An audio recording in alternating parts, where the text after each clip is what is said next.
Bom, primeiramente, bom dia, boa tarde ou boa noite para quem estiver assistindo. Na videoaula de hoje, nós vamos falar sobre a visão dos colonizadores europeus acerca do povo nativo americano.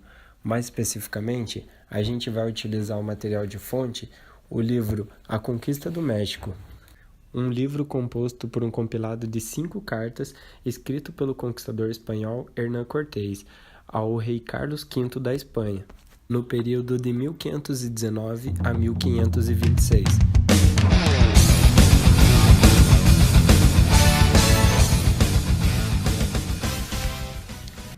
Através das 5 cartas enviadas à coroa, Cortés nos proporciona uma lúdica noção de como os espanhóis concebiam o novo território. Em suas próprias palavras, o objetivo da carta era o seguinte: para que vossas majestades conheçam a terra como é, a gente que habita, sua maneira de viver, seus ritos e cerimônias, suas leis e o fruto que dela vossas altezas reais poderão obter, e também para que vossas altezas reais saibam por quem nela têm sido servidos. Além do aparente propósito de Cortés de relatar a coroa, é possível perceber a tentativa de desestabilizar Diego Velázquez, seu principal inimigo político, que era o governador da ilha de Fernandina, atual Cuba, local onde se encontrava a maior concentração de espanhóis até o momento. Cortés, então, ele relata algumas tentativas de incursão realizada por alguns capitães sob o comando do Diego Velázquez, mas que até então teriam sido fracassadas, que o máximo que eles haviam conseguido seria a troca de mercadorias por ouro, através do escambo. Até que Velázquez convoca Cortés, que prontamente prepara seu pessoal para a incursão, arcando com a maior parte dos custos pela expedição. O primeiro local em que Hernán aporta é a ilha de Santa Cruz, atual Haiti, que após o desembarque foi constatada despovoada. O explorador, então, em busca de respostas, descobre que a ilha foi evacuada devido ao medo dos aborígenes com a chegada dos espanhóis. Porém, ao encontrar um dos índios principais da tribo, que ainda permanecia da ilha, Cortés solicita a ele que vá chamar o cacique. O cacique então retorna à ilha e, com isso, Cortés conquista a confiança do cacique, que logo manda chamar os demais caciques da ilha, que também foram conquistados por seus discursos. Logo a ilha estava retomada pelos nativos e o convívio entre os espanhóis e os nativos era comum. Cortés descreve a ilha como pequena, sem rios ou arroios, e que os índios dominavam a apicultura, resultando em um mel de sabor extraordinário. Após a conquista da ilha de Santa Cruz, Cortés então se dirige a Ioacatã, região onde viviam os maias. Chegando lá, os nativos não aceitaram muito que os espanhóis permanecessem nas suas terras. Eles ameaçaram eles, porém Cortés, com o intuito de relatar a coroa, se negou a se retirar, realizando assim uma incursão. Essa incursão forçada de Cortés acabou gerando num conflito, onde os espanhóis saíram como vitoriosos e os indígenas acabaram se submetendo à vontade dos colonizadores. Segundo os relatos de Cortés, a região de Huacatã era muito bondosa em comida, havendo bastante frutas, milhos, porém ela aparentava ser muito pobre em ouro. Após a incursão em Huacatã, os espanhóis se dirigiram para a Baía de San Juan. Lá eles fizeram contato com um dos caciques principais, que logo foi conquistado pelos europeus, pois os presenteou com muito ouro, o que levou os exploradores a crerem que ali era uma terra muito rica em pedras preciosas. Ali então, eles fundaram a vila com o nome de Vera Cruz, fazendo de Hernán Cortés o governador. Cortés então inicia um relato acerca dessa nova vila. Ele a descreve com todos os detalhes possíveis.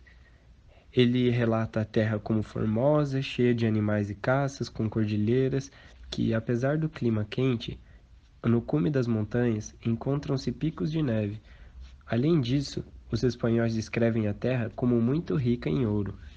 Em relação à descrição dos nativos, os espanhóis os descrevem como de estatura mediana, cheios de adornos pelo corpo, de vestimenta de algodão e muito coloridas.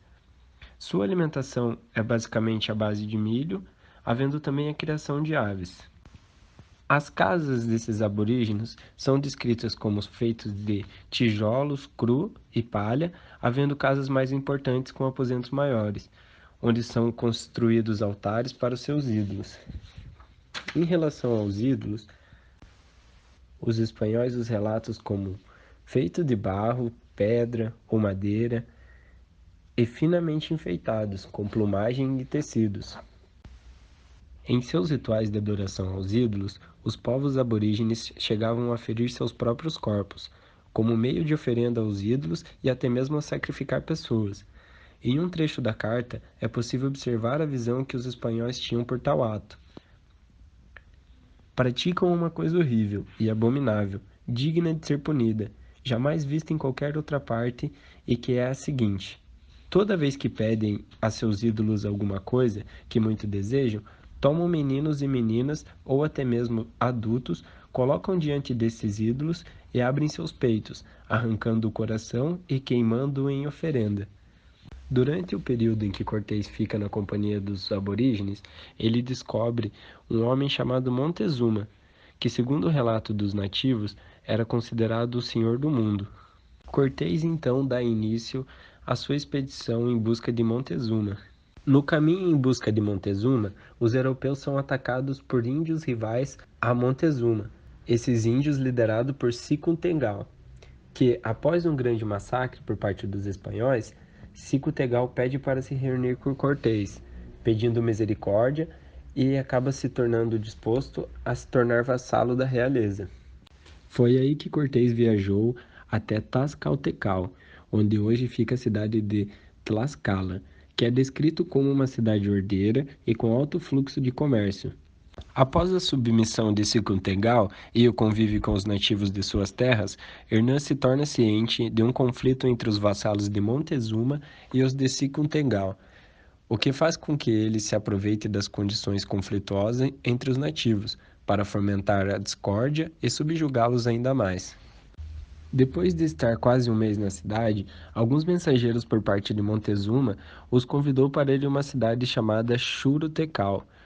Alertado pelos nativos de Tlaxcaltecal sobre uma possível emboscada, Cortés dirige-se à cidade com cautela.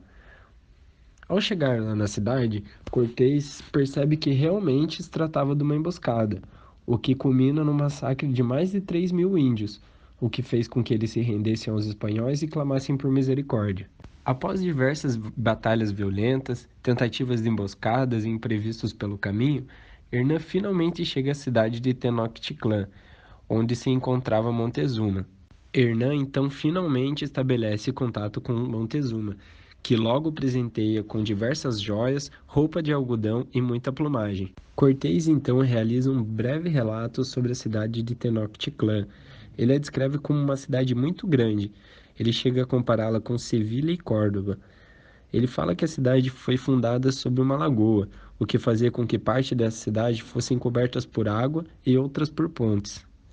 Além disso, Cortés escreve grandes praças onde corriam comércios dos mais variados e que em cada rua havia um tipo de comércio específico, sempre mantendo a ordem. Ainda segundo seu relato, a cidade possuía várias mesquitas e formosos edifícios, onde nas principais haviam religiosos permanentes.